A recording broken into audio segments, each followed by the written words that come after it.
नमस्कार, महुआ खबर देख रहे हैं आप। मैं हूं आपके साथ सबा शाहिद शेख। हमारे खास कार्यक्रम सवाल तो बनता है में आपका बहुत बहुत स्वागत है।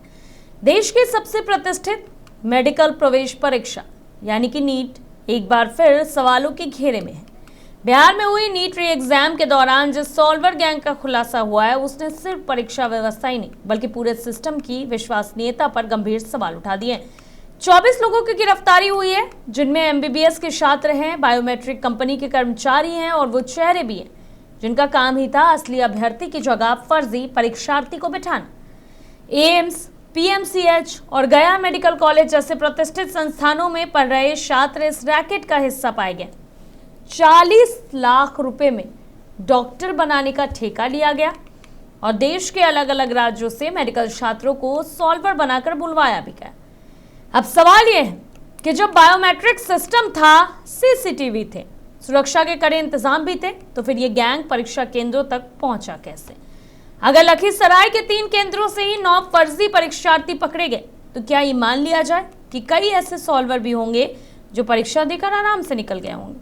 क्या 24 गिरफ्तारियां ही पूरी कहानी है या ये सिर्फ एक ऊपरी हिस्सा है? और सबसे बड़ा सवाल, क्या एक बार फिर लाखों छात्रों को सजा मिलेगी?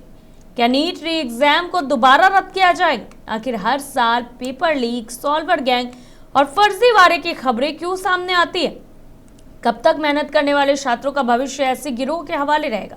और आखिर इस पूरे खेल की जिम्मेदारी कौन लेगा? क्योंकि सवाल सिर्फ 24 गिरफ्तारियों का नहीं है, सवाल देश के डॉक्टर बनने के सपने का है, सवाल लाखों छात्रों के भरोसे का है। और सवाल तो बनता है कि आखिर शिक्षा के मंदिर में ये माफिया राज कब खत्म होगा? तो आज इसी पे तमाम तरह की चर्चा करेंगे, लेकिन उससे पहले लखीसराय से एसपी का प्रेरणा कुमार उनका जो बयान सामने आया, एक बार पहले वो सुन लीजिए।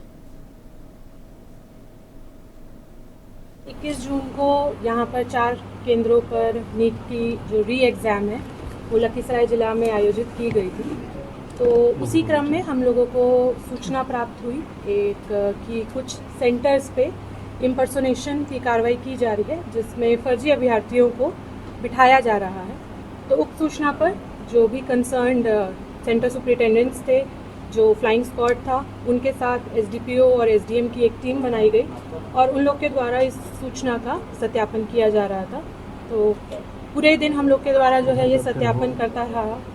उसी क्रम में हम लोग के जो 3 सेंटर्स हैं, जो हमारा +2 हसनपुर है, जो केआरके है और केंद्रीय विद्यालय, वहाँ से हम लोगों ने 9 फर्जी अभ्यर्थियों को हम लोगों ने अपनी कस्टडी में लिया, जिसमें वह लोग किसी दूसरे अभ्यर्थी की जगह पर वो लोग आकर एग्ज़ाम दे रहे थे, जिसको हम लोग कॉमन पार्लेंस में स्कॉलर कहते हैं।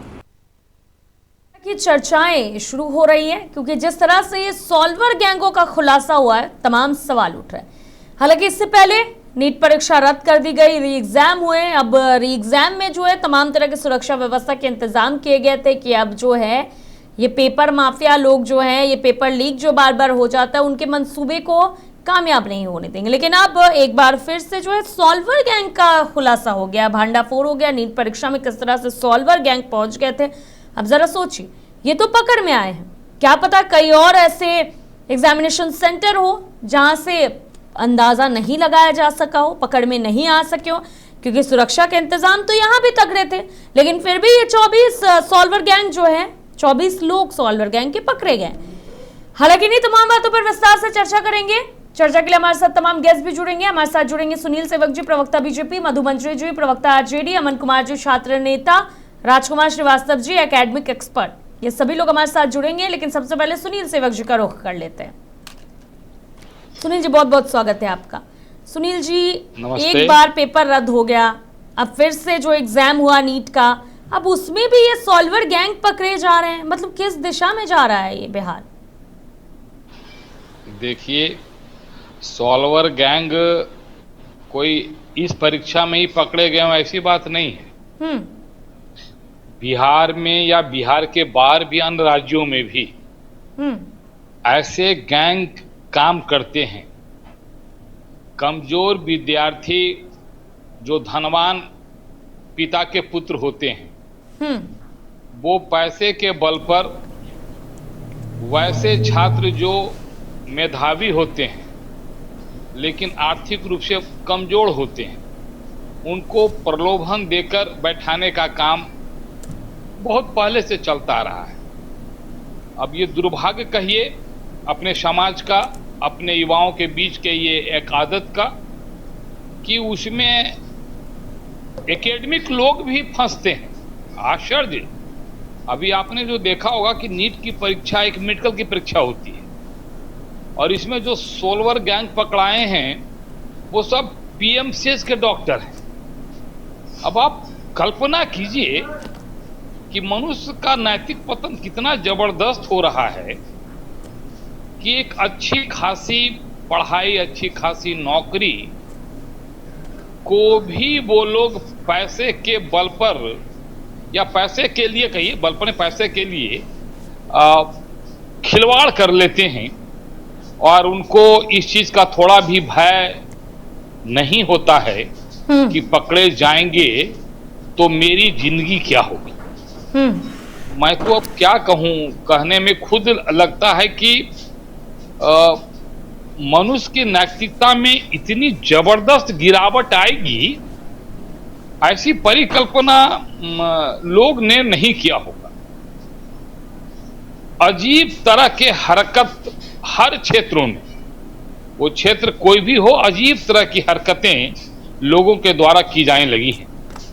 सोलवर गैंग के ऊपर कार्रवाई होगी, वो पकड़े भी गए। आपने ठीक कहा कि ये तो लखीसराय के 3 क्षेत्रों में 3 सेंटर पे पकड़ाए, और कहीं कई जगह होंगे। वो कहावत है, जब बच गए तो ठीक है, नहीं बचे तो पकड़े गए तो फिर वो स्थिति हो जाती है। तो इसमें अब जो कानूनी प्रक्रिया है वो तो कानूनी प्रक्रिया होगी ही।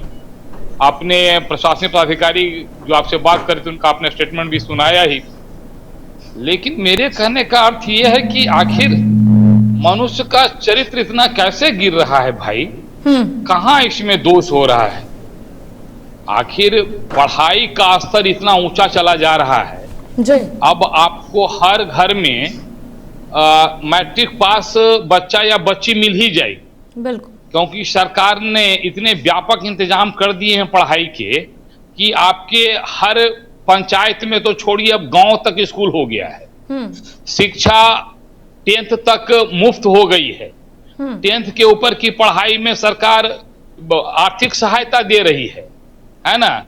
न केवल पढ़ाई में आर्थिक सहायता सरकार दे रही है, जब आप मान लिया अति पिछड़े हैं, दलित हैं, तो आपको प्रतियोगिता परीक्षा के लिए भी सरकार पैसा दे रही है। यानी सरकार ये पूरी तैयारी कर रही है कि एक शिक्षित नागरिक अपने राज्य का हर आदमी हो। बिल्कुल। लेकिन ठीक है सुनील जी, आपके पास लौटेंगे, और भी लोग हमारे साथ हैं, तो एक एक करके रुख कर लेते हैं, फिर विस्तार से बात करेंगे। मधु मंत्री जी का रुख करूंगी, प्रवक्ता आरजेडी मधु जी भी हमारे साथ है, तो सीधे उनका रुख कर लेते हैं। मधु मंत्री जी, बहुत बहुत स्वागत है आपका।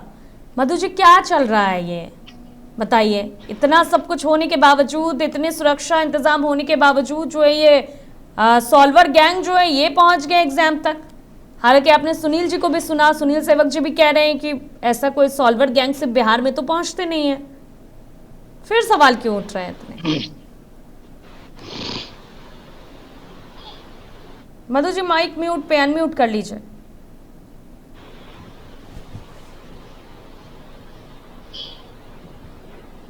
मधु जी, आवाज आ रही है?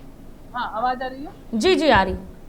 जी, सभा जी, आप देखेंगे कि इस तरह का जो भी मतलब होता है, चाहे तो पेपर लीक का मामला हो, या तो सॉल्वर गैंग का मामला हो, या तो कुछ भी ये मामला जो भी होता है, तो कहीं ना कहीं एक इंसानी फितरत, सच में कहा जाएगा कि इंसानी फितरत, लेकिन कहीं ना कहीं फेल्योर है हमारा सिस्टम का।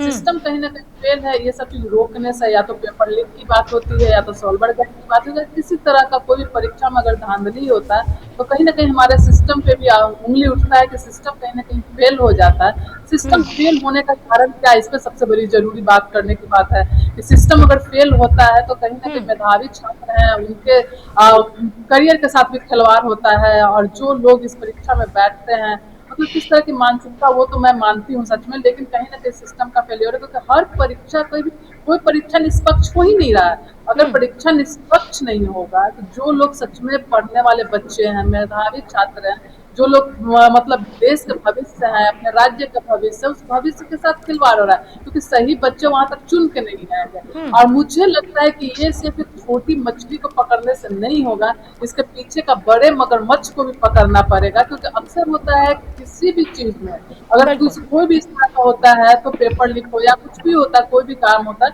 तो इसमें जो छोटे जो मछलियां उन्हीं को पकड़ा जाता है, बड़े मगरमच्छ को जब तक आप नहीं पकड़ेंगे। आज ये बच्चे आए हैं एग्जाम देने के लिए, कोई दूसरे आएंगे कोई पेपर लीक करने के लिए, जब तक आप बड़े मगरमच्छ को नहीं आप पकड़ेंगे तब तक तालाब जो है साफ नहीं होगा। तो अगर सच में वो काम करना है तो सिर्फ छोटे छोटे जो है इन लोग को पकड़ने से नहीं, जो मेन माफिया है, मेन जिनका दिमाग है, जो मेन ये जब काम करते हैं, उनको पकड़ने की बहुत जरूरत है। जब तक उनको नहीं पकड़ेंगे, उनको सलाखों के पीछे नहीं डालेंगे, तो ये डर सिस्टम का फेलियर खत्म नहीं होगा। बिल्कुल मधु जी, आपके पास लौटेंगे और सुनील जी से जवाब भी लेंगे, लेकिन और भी गेस्ट हमारे साथ जुड़ चुके हैं। हमारे साथ अमन कुमार जी भी छात्र नेता जुड़ चुके हैं और राजकुमार श्रीवास्तव जी भी एकेडमिक एक्सपर्ट जुड़ चुके हैं। आप दोनों का भी बहुत बहुत स्वागत है। तो सबसे पहले छात्र नेता अमन कुमार जी का रुख कर लेते हैं। अमन जी, क्या हो रहा है ये छात्रों के साथ? बार बार कुछ ना कुछ ऐसी चीज़ें निकल कर सामने आई जाती है जिससे आप लोग संकट में आए, परेशानी बढ़े आप लोगों की। अमन जी, माइक म्यूट पे अनम्यूट कर लीजिए। सबसे पहले तो आपका बहुत बहुत धन्यवाद, क्योंकि आप छात्रों के मुद्दों को लेकर के बार बार जो है हम लोगों को अपना आवाज उठाने का मौका देती हैं। इसके लिए बिहार के तमाम छात्रों की तरफ से बड़ी बात ये नहीं है कि ये आज की बात नहीं है। आप देखिए, मैंने पिछले बार भी आपके प्रोग्राम में जुड़ा था हम लोगों ने। बिल्कुल। ये परिपाटी कब समाप्त होगा? सुनील जी कह रहे हैं कि हम बच्चों को पैसा दे रहे हैं पढ़ने के लिए, बच्चों को एग्जामिनेशन के लिए पैसा दे रहे हैं, तो क्या इससे हमारा जीवन यापन हो जाएगा? आपके 1000 बेरोजगारी भत्ता से मेरा जीवन यापन हो जाएगा? जो व्यवस्था है, लाचारी है, उस पर ये बात नहीं करेंगे। अपनी सरकार के द्वारा दिए गए चंद पैसों के पर ये बात करेंगे। मैंने पिछले बार भी कहा, दरोगा आंदोलन में डायरेक्ट इनके मुख्यमंत्री संलिप्त है। सॉरी, दरोगा जो पेपर लीक हुआ, गृह मंत्रालय इनके मुख्यमंत्री जी के पास है, मुख्यमंत्री जी डायरेक्ट संलिप्त है। 4 जगह इनकी पुलिस ने डायरेक्ट FIR किया है। उन FIR में पेपर लीक करने वालों को गिरफ्तारी हुई है, फिर भी पेपर लीक नहीं, मतलब फिर भी पेपर कैंसिल नहीं हुआ है। एग्जामिनेशन का रिजल्ट आया है, मैं आपको बता दूं सभा जी, उसी रिजल्ट को एनालिसिस करेंगे, एक कमरे से 20-20 लड़कों का रिजल्ट हुआ है, जो कतई संभव नहीं है। एक लाइन से सीरियली आप देख लीजिए, मैं पूरा डाटा लिए बैठा हूँ। आप कहेंगे तो मैं लिखा हुआ हूँ, अब मैं पूरा का पूरा दिखाने के लिए तैयार हूँ। यहाँ पे पूरा का पूरा दिखा दूंगा। दिखाइए ताकि आपको भी आपके सवालों का सही जवाब मिल सके। सत्ता पक्ष से भी बैठे हैं, विपक्ष से भी बैठे हैं। मैं इनसे बस इतना कहना चाहता हूँ, ये बता दे कि दरोगा रिजल्ट में क्या धांधली हुआ है या नहीं, उसके प्रमाण देने के लिए मैं तैयार हूँ। पुलिस प्रशासन, EOU, सबको हम लोगों ने प्रमाण दिया है। सबने हमें आश्वासन दिया कि ठीक है पेपर कैंसिल करेंगे, समय दीजिए, लेकिन नहीं दिया। कल हम लोगों ने गांधी मैदान में पूरे बिहार के बच्चों को बुलाया है, सॉरी 25 तारीख को पूरे बिहार के बच्चों को बुलाया है। पेपर लीक में आप देखिए, नीट के बच्चों को 2 मिनट लेट होने पर आपके सामने वीडियो आया होगा, एक पिता जो है गेट पर सर मारता है अपनी बच्ची का भविष्य बचाने के लिए, लेकिन जो 11 बच्चे जो आत्महत्या कर लिए, उसका कोई जवाब नहीं है। इनके निकम्मे शिक्षा, केंद्रीय शिक्षा मंत्री प्रधान साहब चूंकि अहंकारी हैं, ये नहीं दे सकते इस्तीफा। क्यों नहीं दे सकते? क्योंकि बीजेपी पार्टी में इस्तीफों का चलन नहीं है, प्रचलन नहीं है। तो क्या चाहते हैं साहब, हम आत्महत्या कर लें? AEDO का एग्जाम आपने कैंसिल कर दिया, क्या चाहते हैं हम मर जाए? आपके 1000 के वजह से 2 दिवसीय एग्जाम था, हमारा 3000 रुपया खर्च हुआ, उसको कॉम्पनसेट कैसे कीजिएगा? और पैसा तो छोड़ दीजिए सबास जी, मैं कहता हूँ हमारे ये 2 साल कैसे लौटाएंगे जो हमने पेपरों पर पेन घिस घिस के बिताया है? ये हमारे समय कैसे लौटाएंगे? उन अभ्यर्थियों का समय, 22 लाख अभ्यर्थियों, नीट अभ्यर्थियों का समय कैसे लौटाएंगे? ओछी बात करते हैं साहब, आप हमसे बड़े हैं, आप माननीय है, सम्माननीय प्रतिनिधि है, अच्छी बात कीजिए। हमारे भविष्य कैसे सबड़ेगा, ये परिपाटी कैसे बदलेगी, उस पर आप बात नहीं कर रहे हैं। आप 1000 रुपया 2000 रुपया सर हमसे ले लीजिए ना। मैं कह रहा हूँ BSSC का एग्जाम 4 सालों से लंबित है, 3 बार रिफॉर्म कर दिया गया है, लेकिन एग्जामिनेशन का नोटिफिकेशन नहीं आ रहा है। सर ताला लगा दीजिए ना BSSC आयोग पर, क्यों नहीं ताला लगाते हैं? ताला लगवा दीजिए। 18 सालों से लाइब्रेरियन साइंस की वैकेंसी नहीं आई है, 18 सालों से। शादी हो गए, लोगों के उम्र समाप्त हो गए हैं, सिर्फ कोर्स बेचने के लिए आपने कॉलेजेस खोल रखे हैं क्या? तो आप बता दीजिए। बिल्कुल अमन इस जी, तरह आपके की बात सवालों से का नहीं जवाब चलेगा। लेंगे, आपके सवालों का जवाब लेंगे। राजकुमार श्रीवास्तव जी भी जाने माने एकेडमिक एक्सपर्ट हमारे साथ हैं, तो उनका भी रुख कर लेते हैं। राजकुमार श्रीवास्तव जी, क्या चल रहा है ये देश में? पेपर लीक, इससे तो युवा अभी तक जूझ ही रहा था, ठीक से ये खत्म भी नहीं हुआ कि सॉल्वर गैंग, हालांकि सॉल्वर गैंग भी कोई नया नहीं है, एक्टिव है ऐसे गैंग। और अब जो लेकिन नीट को लेकर तमाम तरह की सुरक्षा व्यवस्था इंतजाम किए गए, बहुत सारे चाक चौबंद व्यवस्था किए गए कि अब जो है कुछ ऐसा वैसा नहीं होगा, फिर ये सॉल्वर गैंग कैसे आ गए? क्या चल रहा है शिक्षा के क्षेत्र में अभी? मैम मेरी आवाज आ रही है? जी जी, आ रही है। मैम सबसे पहले तो देखिए 22 लाख बच्चे और लगभग 1.5 महीने उन्होंने फिर से एग्जामिनेशन की प्रिपरेशन की। और जहाँ तक हम बात करें एनटीए की, नेशनल टेस्टिंग एजेंसी, ये देश की बहुत बड़ी एक संस्था है जो ऐसे एग्जाम को कंडक्ट कराती है। जैसे इनकी अटेंडेंस ब्रीफिंग, इनकी बायोमेट्रिक अटेंडेंस ब्रीफिंग, सीसीटीवी सर्विलांसेस, ये काफी एक्टिव रहा है। लेकिन जानती हैं, देखिए ये खामियां कहीं ना कहीं अपने लेवल पे हैं, जिसकी मॉनिटरिंग करना बहुत जरूरी है। और जैसा मैंने ऑब्जर्व किया कि देखिए ये चूक जो है ये अपने लोगों की तरफ से ज्यादा होती है, क्योंकि इतनी बड़ी संस्था इस एग्जाम को कंडक्ट करा रही है और एक देश की बड़ी जानी मानी संस्था है। और आपने देखा होगा भाई, अभी जो एग्जाम कंडक्ट हुए तो यूजीसी नेट 2024 में एक एक्ट बना था कि अगर ऐसे सॉल्वर्स पकड़े जाते हैं तो उनके खिलाफ सख्त से सख्त कार्रवाई करनी चाहिए, बिल्कुल, ताकि भविष्य में एक एग्जाम्पल बन सके कि इस तरह की चीजें दोबारा कोई ना कर सके। तो मैं तो यही कहूंगा कि भाई एनटीए को एग्जाम भाई स्मूथ कंडक्ट कराना केवल एग्जाम कराने का एक दायित्व तो नहीं है, बल्कि छात्रों का एक जो कहते हैं ना, उनका जो कॉन्फिडेंस जो अभी बिल्कुल खत्म हो चुका है, उस विश्वास और ईमानदारी को उनको एनटीए पे एक भरोसा, जो कहते हैं ना कि बिना भरोसे के भाई बच्चा कोई भी एग्जाम देने जा रहा है। मान लीजिए मैं कह रहा हूँ कि बताइए, अभी इस एग्जाम के पहले बहुत सारे बच्चों ने सुसाइड किया, आपने न्यूज में देखा भी होगा। बिल्कुल। तो मैं बहुत इस बात से बहुत आहत हूँ कि इतनी बड़ी एग्जाम अब दोबारा इन्होंने एग्जाम कराया। इस एग्जाम में पेपर भी टफ आए, फिजिक्स के पेपर बहुत टफ थे, और देखा जाए तो पेपर बहुत काफी लेंदी था। वो बच्चे जो लास्ट वाले एग्जाम में 500 से नंबर ज्यादा से स्कोर कर चुके थे, 600 स्कोर कर चुके थे, तो उनका बल्कि बिल्कुल डमाडोल हो गया सेकंड एग्जामिनेशन। तो मेरा ये है कि भाई ये सिचुएशन आई क्यों? हम पहले से इतना कॉन्शियस हैं, इतने की घटनाएं जो है, इवन आपने कल एक वीडियो भी देखा होगा, हमारे प्रधानमंत्री जी भी इसकी मॉनिटरिंग कर रहे थे कल, वो भी लैंड किए थे। लेकिन उसके बावजूद भाई सिस्टम में इतनी खामियां, ये तो मतलब वास्तव में एक व्यवस्था एक मतलब एक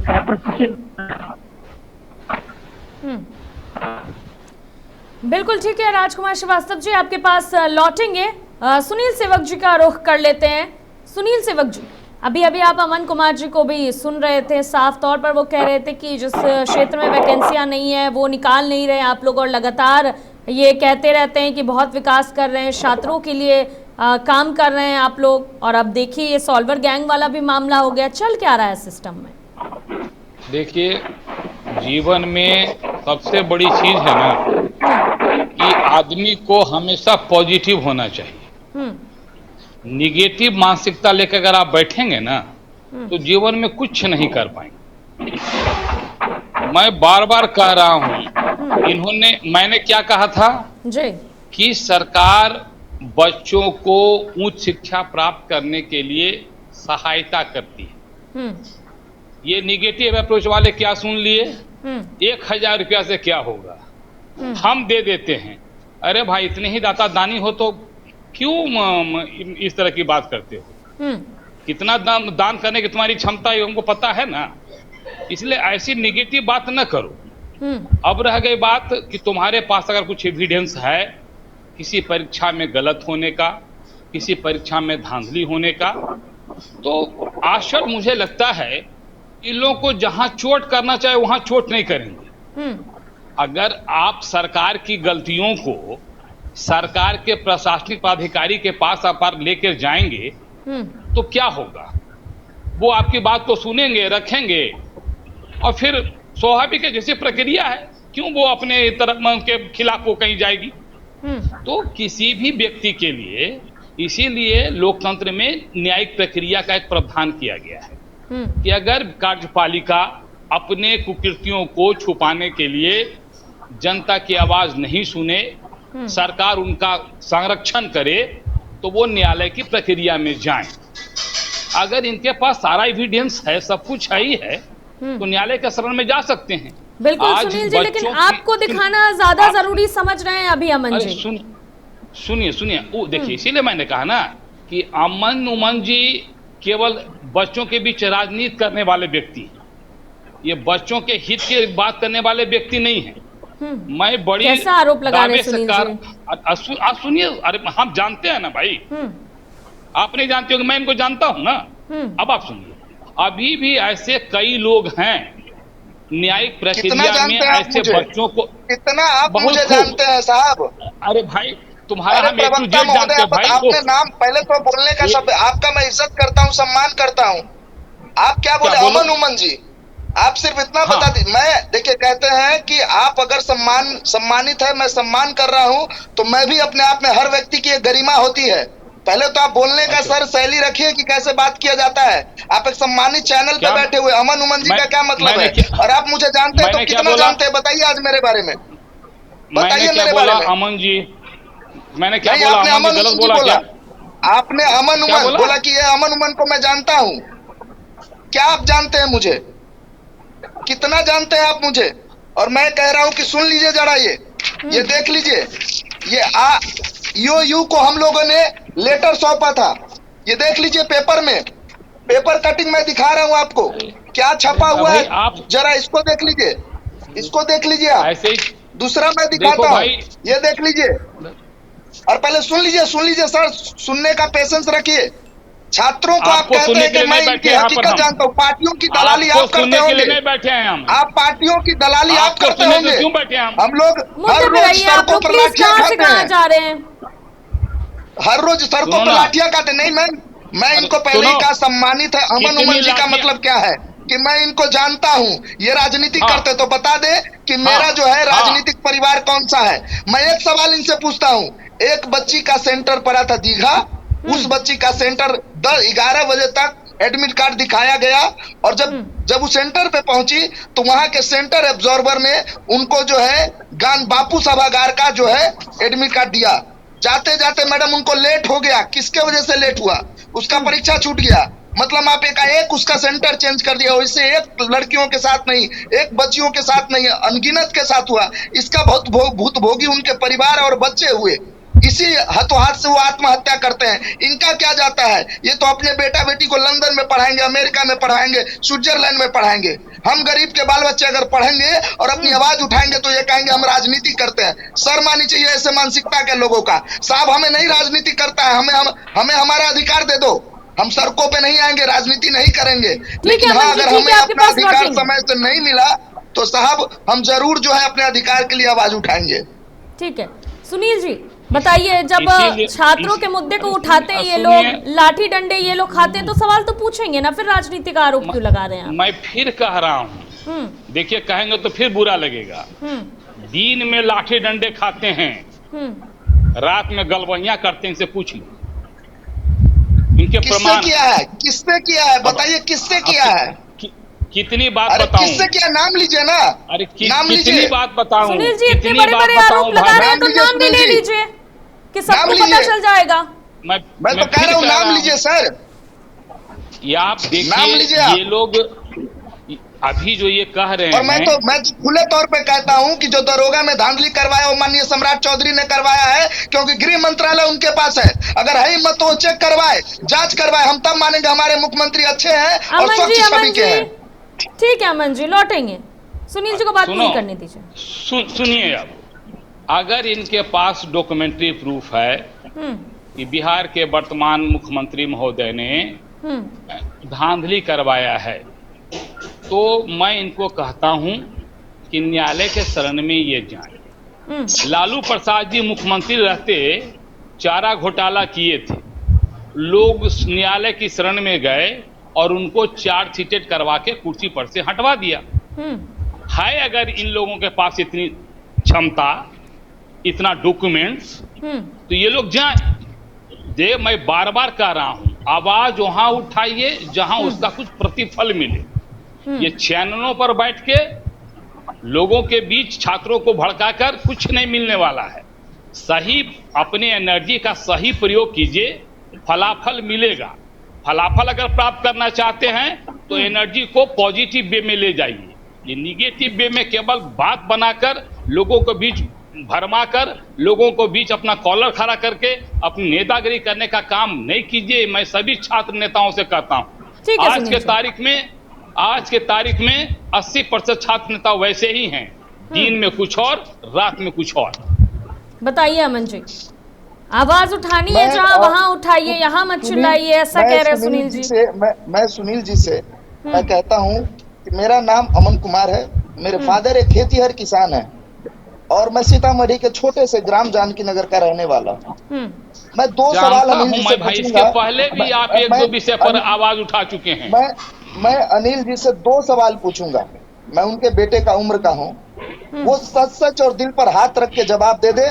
मैं आज प्रण लेता हूं, मैं सड़कों पर बच्चों को या बच्चों के साथ नहीं उतरूंगा।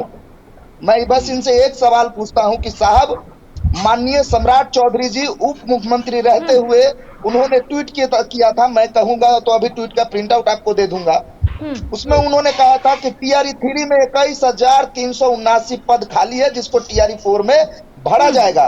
लेकिन सर, टीआरई 4 में 1 लाख के वादा किया गया, 46,000 पर हम लोग माने, उसके बाद आपने कहा 20,000 देंगे। आखिर क्यों अपने वादा से मुकरे माननीय वर्तमान के मुख्यमंत्री? दूसरी बात, हम लोगों ने 15 सितंबर 2025 को आंदोलन किया वैकेंसी के लिए, दरोगा की वैकेंसी आई। लड़ने के बाद जब आंदोलन किए तब उसके बाद पेपर लीक हुए, पेपर का जांच हुआ, एईओयू ने रिपोर्ट बनाया, लेकिन फिर उसको जारी क्यों नहीं किया गया? तीसरी बात सर, हम लोगों पर एफआईआर, हम कौन है? आतंकवादी है? हम कौन है सर? आप बता दीजिए। हम आपके पुत्र के समान हैं, हम सड़कों पर लोकतंत्र है, आवाज उठाने का अधिकारी है, आवाज उठाते हैं, हमें आप जेल में भेज देते हो। किस लिए सर? किस लिए? रेप होता है, दिन रात रेप हो रहा है, गैंगरेप हो रहा है, उस पर आपकी सरकार कुछ नहीं करती है। लेकिन छात्र जब सड़कों पर उतरते हैं तो आप कहते हैं राजनीति करते हैं। हम छोड़ देंगे सर सारा चीज, हाथ जोड़ के कहते हैं बीएसएससी का नोटिफिकेशन निकलवा दीजिए, दरोगा का मेंस पेपर रद्द करवा दीजिए और जो है टीआरई 4 ले लीजिए। सर वादा करते हैं, आप वादा कीजिए कब, और मैं उसी दिन से ठीक है अमन जी, जवाब ले लेंगे सुनील जी से, लेकिन उससे पहले मधु मंजू जी का रुख करना चाहूंगी। सुनील जी आपके पास लौटेंगे। मधु जी, क्या हो रहा है? ये आरोप बार बार लग रहे हैं कि वैकेंसियां तो बहुत है लेकिन अब तक जो है उसका लाभ नहीं मिल पा रहा। बताया जाता है लेकिन वैकेंसी निकलती नहीं है। पहले ऐसे दिखाया जाता है कि हाँ इतनी नौकरी दी जाएगी, वैकेंसी है, लेकिन फिर वो काम हो नहीं पाता। अमन जी जैसा आरोप लगा रहे हैं। सभा जी, आप देखिएगा कि जिस तरह से हमारे बड़े भाई सुनील जी ने जिस तरह से शब्दों का इस्तेमाल किया स्टूडेंट के लिए, जिस तरह से इनका कहते हैं कि एक दिल में संवेदना होनी चाहिए, क्योंकि हर किसी का पुत्र, बेटे का, बेटियों का से और किसी का नहीं, बिहार के भविष्य, देश के भविष्य जिसके हाथ में है, अगर वो अपनी आवाज उठाते, क्या आप बताइए कि क्या आवाज नहीं उठाएं?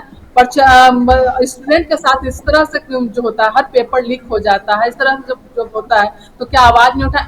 अभी जो है बीजेपी के प्रवक्ता जिस तरह से बोल रहे हैं वो हमेशा चलेगा। तो अगर आज का किसी बात को बोलिएगा तो पहुंच जाएंगे, कांग्रेस का राज्य में ऐसा था तो आज ऐसे हो रहा है। आज अगर कोई बात बोलिए तो पहुंच गए लालू जी। अभी लालू जी कहाँ से आ गए ये बताइएगा? आज की बात कीजिए ना, आज की बात कीजिए। आज ही तय करेगा आज का भविष्य, आने वाले बच्चों का भविष्य, और भविष्य के साथ इस तरह से खिलवाड़ कर रहे हैं। कहीं ना कहीं आप देखेंगे किस तरह से जब भी बात होती है ना तो पहुंच जाएंगे कांग्रेस के बाद। अगर आवाज उठाए तो बोलेंगे नेतागिरी। क्यों ना नेतागिरी करे? यही जो नेता है, यही जो आज का स्टूडेंट है, कोई डॉक्टर बनेगा, कोई इंजीनियर बनेगा, कोई आगे जाकर ऑफिसर बनेगा, कोई मुख्यमंत्री बनेगा, कोई मंत्री बनेगा, तो क्यों ना आवाज उठाए, क्यों ना नेतागिरी करे? क्या नेतागिरी किसी का बपौती थोड़ी है? उसका बेटा है तो वही नेतागिरी करेगा, कोई नया स्टूडेंट नहीं। अगर ऐसा होता है तो सभी स्कूल कॉलेजों में होता है ना, इलेक्शन होता है, वहां भी छात्र चुनाए जाते हैं, छात्र का अध्यक्ष चुनाया जाता है, तो क्यों ना नेतागिरी? को ये सवाल तो ये जो बात उठाती है, तो किसी भी नेता के बेटा ही नेता बने ये जरूरी नहीं है, क्यों ना नेतागिरी करे? अगर हम एक डॉक्टर बनना चाहते हैं, हम इंजीनियर बनना चाहते हैं, तो हम नेता क्यों नहीं बनना चाहेंगे? हम क्यों ना नेतागिरी करें और क्यों ना आवाज उठाएंगे? आवाज उठाने पर बोलते नेतागिरी कर रहे हैं। तो आप आकर अगर आप बोल रहे हैं कि टीवी डिबेट में आकर के, तो टीवी डिबेट में बीजेपी वाले को आना ही नहीं चाहिए।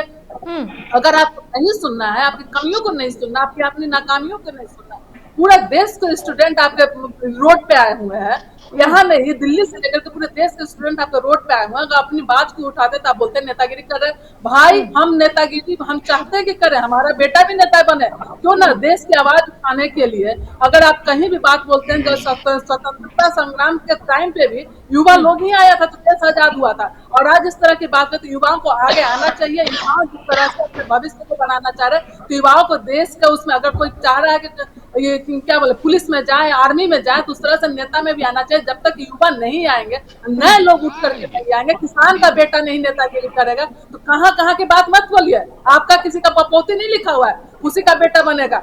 आवाज उठाना चाहिए, आवाज उठेगी तभी इन लोग के कान पे जू रेंगेगा। हालांकि इनका तो जू रेंगना नहीं है। अगर कोई आवाज उठाएगा तो करे दिन का रात में दिन में कहीं और रहते, रात में कहीं और रहता। इसका मतलब ये रात में कहीं और रहते तो आप वहां रहते हैं, तभी तो आपको पता है कि रात में कहीं और रहता है।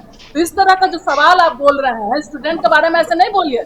सारा स्टूडेंट ही है ना जो मोदी जी को बनाया, सरकार को बनाया। अगर एक बार स्टूडेंट सारा जागरूक हो जाएगा, समझ जाएगा, तो आपका सत्ता बिगड़ते हुए नहीं होगा। तो मैं कह रही हूँ कि पार्टी कोई भी हो, सरकार किसी का भी हो, अगर गलती है, पहले भी आप देखेंगे कि लोग हर तरह इस्तीफा दे देते थे। अगर रेल दुर्घटना होती थी तो रेल मंत्री दे देते थे।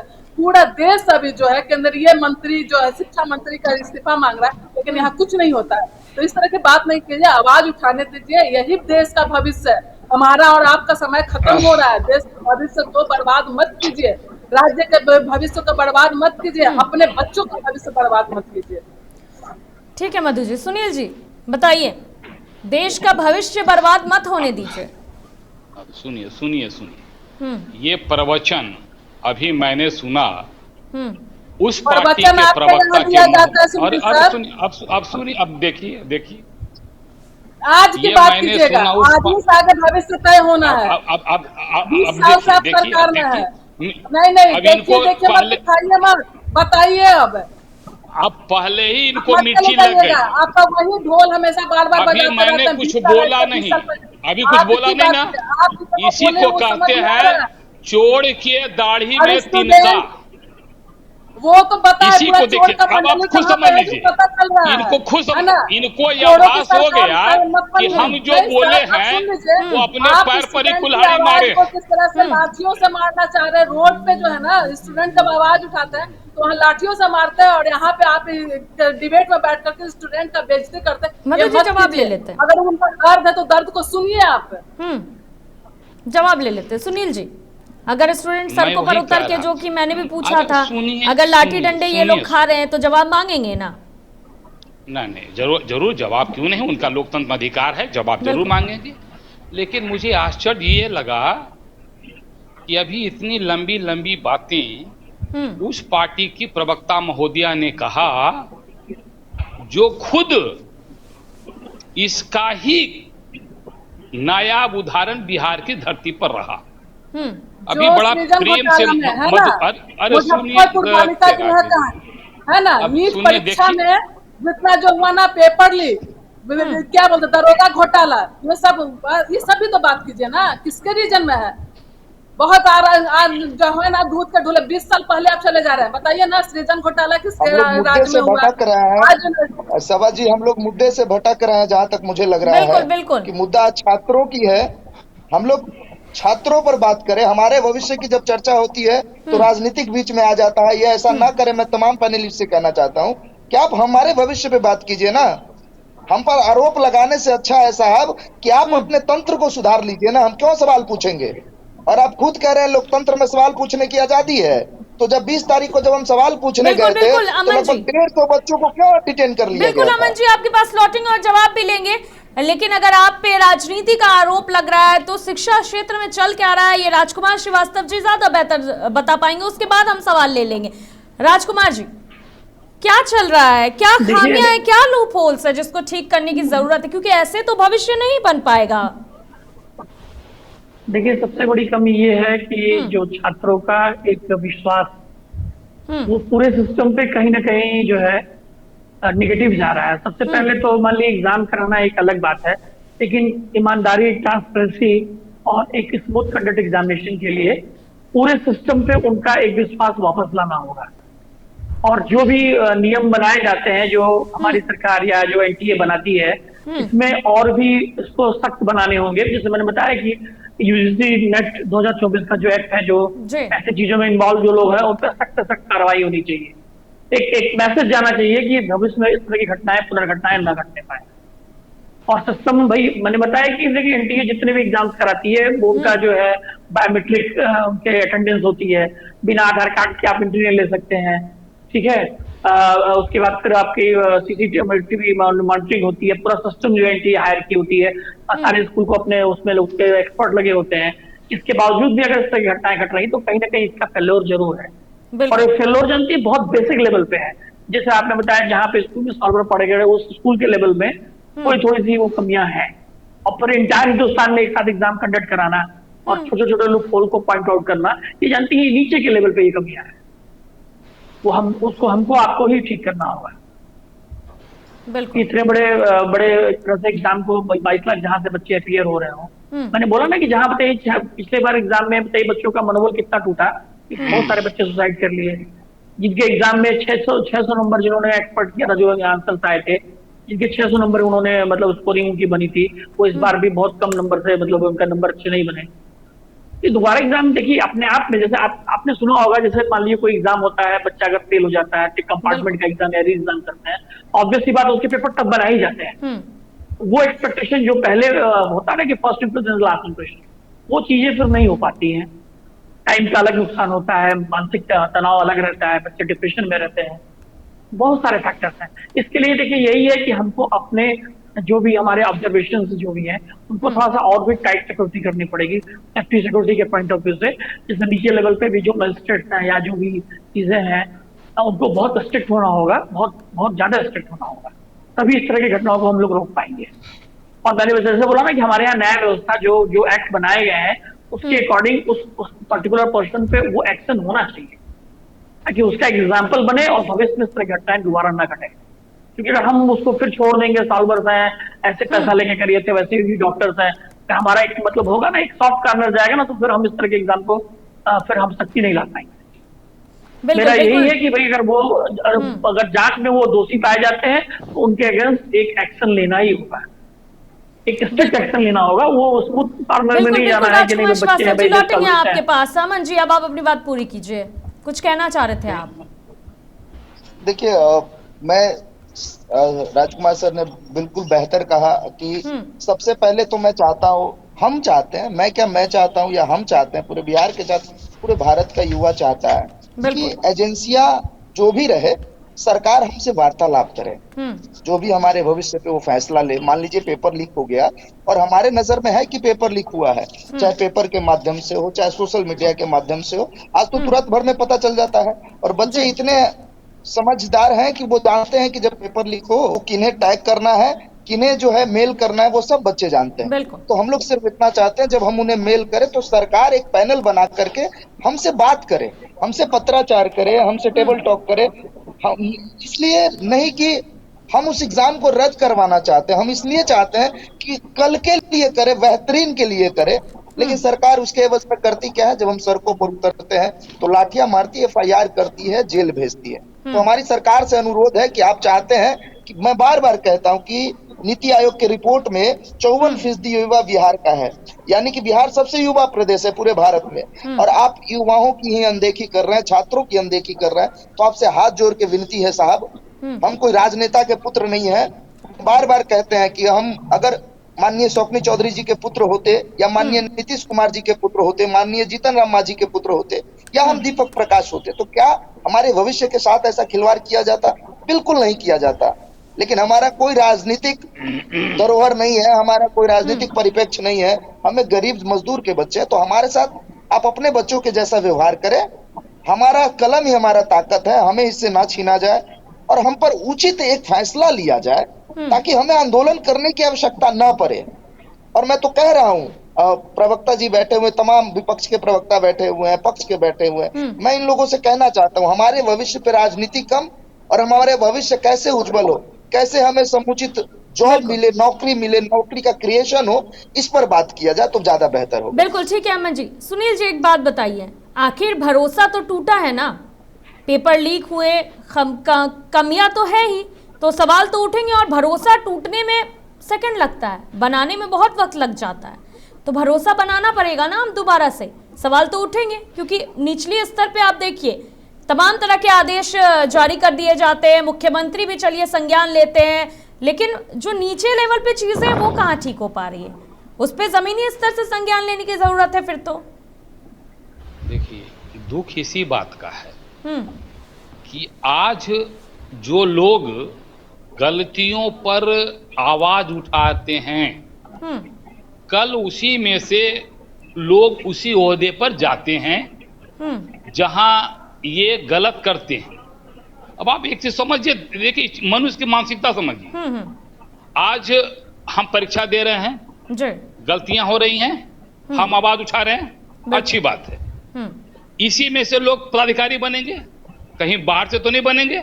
जो परीक्षा देंगे, जो पास करेंगे वही बनेंगे, और उनके ही कारण फिर ये सारी खामियां नजर आने लगती। तो मेरा यही कहना है कि कहीं ना कहीं नैतिक रूप से हम लोग कमजोर हो चुके हैं।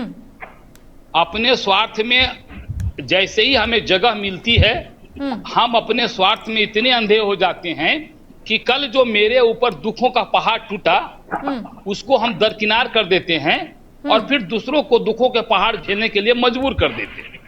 इसमें कौन लोग हैं? हमारे और आपके परिवार के लोग हैं, कोई बाहर का लोग नहीं है। तो मैं यही बार बार कह रहा हूं छात्र नेता महोदय से कि अगर मैं गलती कर रहा हूं और मेरी गलती को मुझसे ही कह रहे हैं कि सुनील जी सुधारिए, तो सुनील जी उसमें अपना हित देखेंगे और तब सुधार और न सुधार करने की बात होगी। इसीलिए लोकतंत्र में एक व्यवस्था बनाई गई है। मैं फिर दोहरा रहा हूं कि अगर कार्यपालिका और विधायिका आपकी बात को नहीं सुनता है, आपके सही तथ्यों को भी नजरअंदाज करता है, तो उसके लिए एक लोकतंत्र में जगह बनाई गई है। आप वहां आवाज उठाइए, आपको न्याय मिलेगा। और अगर सरकार में विश्वास है तो सरकार के पदाधिकारी, सरकार विधायिका में बैठे लोग जो बात कहते हैं उसको मानिए। दो ही रास्ता है ना, तीसरा तो कोई रास्ता है नहीं अपने लोकतंत्र में। तो मैं बार बार कह रहा हूं कि भावनात्मक नहीं होना है, किसी की भावनाओं से खिलवाड़ नहीं करना है। जो यथार्थ है उसको लेकर आप उचित प्लेटफार्म पे जाइए। अगर वो जगह जहां आप जा रहे हैं वहां आवाज नहीं उठाई जा रही है, तो अपने यहां लोकतंत्र में दूसरा भी तरीका है, उस न्याय के तरीके में जाइए। आशा करते हैं कि वहां से आपको न्याय मिलेगा। लेकिन मैं बार बार कह रहा हूं कि आप अपने कर्मों में ईमानदारी रखिए। वो चाहे छात्र नेता हों, विधायिका के लोग हों, चाहे हमारे कार्यपालिका ले हों। आज थोड़ी वर्क कल्चर हमारे बिहार में समाप्त हो रहा है, और यही वजह है कि हर चीज में कुछ न कुछ खामियां निकल आ रही हैं। कितना भी आप प्रूफ लेकर मैंने वो कितना भी आप कसिए तरीके को, उस तरीके में से कोई ना कोई रास्ता लोग निकाल ले रहे हैं। तो रास्ता कैसे निकल जा रहा है? उसमें हमारे और आपके भाई शामिल हैं, हमारे और आपके परिवार शामिल हैं। अरे ये जो आज परीक्षा दिया होगा, उसमें से वैसे भी बच्चों होंगे ना जिनके पिताजी आईएएस होंगे, आईपीएस होंगे, बीपीएससी पदाधिकारी होंगे, कहीं नेता होंगे, कुछ सब लोग शामिल है। कोई एक व्यक्ति तो शामिल है नहीं। ऐसा तो है नहीं कि केवल किसान का बेटा ही दे रहा है। तो ये थोड़ी समस्या गंभीर है, इसका निराकरण करने में समय लगेगा और सबके सहयोग से ही होगा। कि जब तक हम गांठ बांध लेंगे, सुन लीजिए एक मिनट, जब तक हम गांठ बांध लेंगे कि चाहे कुछ भी हो हम तो गलत करेंगे ही, क्योंकि गलत करने की मानसिकता मनुष्य के अंदर ज्यादा प्रबल होती है। अच्छे कामों की मानसिकता मनुष्य के अंदर प्रबल होती ही नहीं, आज अब तो होती ही नहीं है। तो ऐसे थोड़ी मानसिकता को आवश्यकता है सुधारने की, ठीक करने की, प्रयास किया जा रहा है। सरकार संवेदनशील है, प्रयत्नशील है और आशा करते हैं कि आने वाले दिनों में जो आज छोटी मोटी भी घटनाएं घट रही हैं, सोलभर का, फलना का, दुनिया का, जहान का, उसको भी रोकने में सरकार पूरा का पूरा प्रयास करेगी। बिल्कुल ठीक है सुनील जी, लौटेंगे आपके पास। अमन जी आपके पास भी लौटेंगे। मधुबंजी जी का रुख करना चाहूंगी। मधु जी बताइए, सहयोग करने के लिए तैयार है ना विपक्ष? सुनील जी तो साफ तौर पे कह रहे हैं कि कुछ खामियां हैं, ठीक हो जाएगी, देर आएंगे ये लोग, दुरुस्त आएंगे, पर जरूरत सबकी पड़ जाएगी इसमें। हमारे बड़े भाई जो हैं सुनील जी, इन्होंने ये बोला ही नहीं कि मतलब सरकार क्या करेगी, विधायिका क्या करेगी या कुछ। एक बात बताइए, सुनील जी ने बोला कि मतलब न्यायपालिका पे भरोसा करना चाहिए, जाना चाहिए। तो अभी तक कह रहे हैं कि लोग नेतागिरी करने लगते हैं, दिन में कहीं और रहते हैं, रात में कहीं और रहते हैं। दूसरी तरह से हर स्टूडेंट को ये कोर्ट कचहरी का मतलब इसमें दौड़ाना चाह रहे हैं। एक बात बताइए, कोर्ट कचहरी में जाने के बाद एक स्टूडेंट का वही होगा, फिर लटकता रहेगा मुकदमा, उनका समय खत्म हो जाएगा, फिर नया। तो इस तरह की बातें कर करके लोगों को भटकाने का काम मत कीजिए। पूरा जो भी चीज है इसमें आप बिल्कुल निष्पक्ष परीक्षा हो, और जो सच में जो बच्चे पढ़ने में तेज है। आप बात करते हैं कि इसमें बहुत सारे बच्चे आईएएस के बच्चे होंगे, जिसके भी बच्चे होंगे, तो बात बताइए, जो लोग पेपर लीक करवा रहा है वो तो पैसे वाले के ही बच्चे हैं। कोई किसान का बेटा तो नहीं जा सकता है ना। किसान का बेटा जो है, या तो कोई गरीब का बच्चा है, कोई मजदूर का बच्चा है, उसका तो भविष्य खिलवाड़ में हो जाएगा ना। उनके साथ खिलवाड़ हो रहा है। कोई पढ़े लिखे, कोई पैसे वाले, ऐसा तो है नहीं कि कोई यहाँ पे किसान का बच्चा अपना जगह पे किसी और को बैठाया होगा। कोई गरीब आदमी का वो तो वही बैठाया होगा ना, जो 20 लाख 25 लाख 50 लाख दे सकता है। तो इस तरह की जो बातें कर करके आप मत कीजिए, क्योंकि अगर आप कहते हैं कि यही लोग आएंगे कल होकर के ना 50 लाख दे करके, तो वही लोग फिर गड़बड़ करेंगे। आप जो इनका हक मार रहे हैं वो तो वहां पहुंच ही नहीं पाएंगे। जो आम बच्चे हैं, जो गरीब के बच्चे हैं, जो किसान के बच्चे, वहां तो पहुंच ही नहीं पाएंगे जिस तरह की व्यवस्था बनी हुई। तो व्यवस्था दुरुस्त करना बहुत जरूरी है। आप थोड़ा सा ले लीजिए कि हाँ हमसे गलती हो रहा है, कहीं ना कहीं चूक हो रहा है, कहीं ना कहीं हम नाकामयाबी मिल रही है हमें, कि हम परीक्षा को मतलब निष्पक्ष रूप से नहीं करा पा रहे हैं, या फिर सब पे नकेल नहीं कस रहे हैं। तो बड़े मगरमच्छों के पकड़ने की जरूरत है। कहीं भी बड़े लोग से बिना मिले भगत का लौटेंगे सुनील जी, लौटेंगे। सकता है। सुनील जी आप बहुत बोले हैं, दूसरे का भी सुन लीजिए। सवाल जी बस यही है कि मैं मधु जी बात पूरी कीजिए। एक्सेप्ट कर करके, और इस चीज पे नकेल कसे। उनको अपनी नाकामयाबी को भी एक्सेप्ट करना चाहिए। जब तक अपनी नाकामयाबी को एक्सेप्ट नहीं करेंगे तब तक कामयाब कैसे होंगे। ठीक है मधु जी। अमन जी हमारे बड़े भाई साहब यहाँ पर एकेडमिक एक्सपर्ट राजकुमार श्रीवास्तव जी जुड़े हुए हैं, ये हमारे दर्द को बेहतर समझेंगे। मैं एक बात कहना चाहता हूँ। ये कहते हैं सुनील सर ने कहा कि कोर्ट जाइए। मैं मैडम एक केस बताता हूँ, बिहार दरोगा का, पीटी पास किया है मेरा भाई, मेंस पास किया है, 2019 का केस है, पता कर ले। हाई कोर्ट में केस चल रहा है। जो पूर्व जो महाधिवक्ता रहे हैं वो हमारे केस की सुनवाई कर रहे थे। उसमें पीटी हमसे नहीं लिया गया, फिजिकल टेस्ट के लिए हमें नहीं बुलाया गया मैडम। आज तक 2019 से हम केस लड़ रहे हैं, जमीन बेच करके हमारा भाई केस लड़ रहा है। क्या चाहते हैं ये?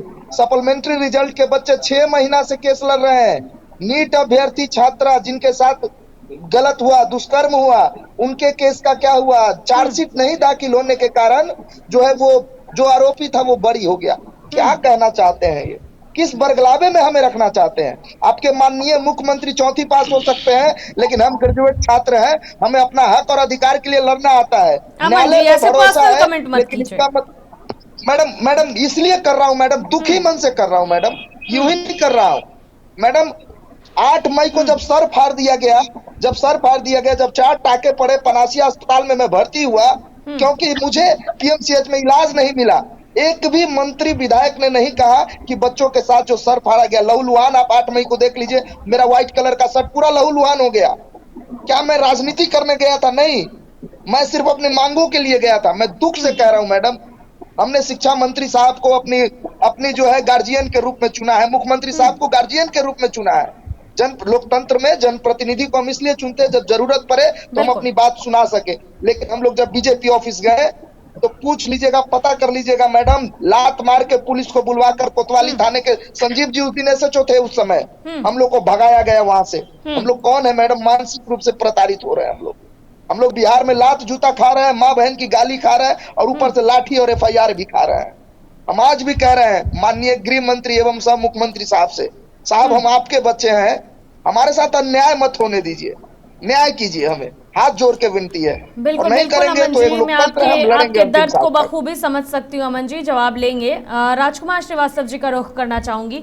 राजकुमार जी, अगर छात्र यही सब चीज़ों में बिजी रहेंगे, अगर सवाल ये लोग पूछते हैं तो सड़कों पर लाठी डंडे वाटर कैनल, मतलब हम सब ने देखा है वो मंजर कि किस तरह से इन्हें रोका जाता है, और अब ये कोर्ट कचहरी जाने की सलाह दी जा रही है। इन्हीं सब चीज़ों में उलझे रहने वाले हैं छात्र, यानी भविष्य की चिंता छोड़ दें, माइंड मेकअप करके चले कि लीक हो जाएगा पेपर या कोई गड़बड़ी होगी या वैकेंसी नहीं निकलेगी तो साल बर्बाद होगा। तो होगा, काम होगा लेकिन देर से होगा, ये मान के चलना पड़ेगा।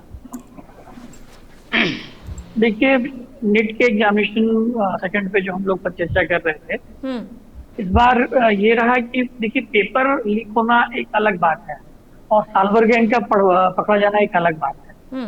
इस बार पेपर तो लीक नहीं हुए, ऐसा कहीं खबर नहीं आई।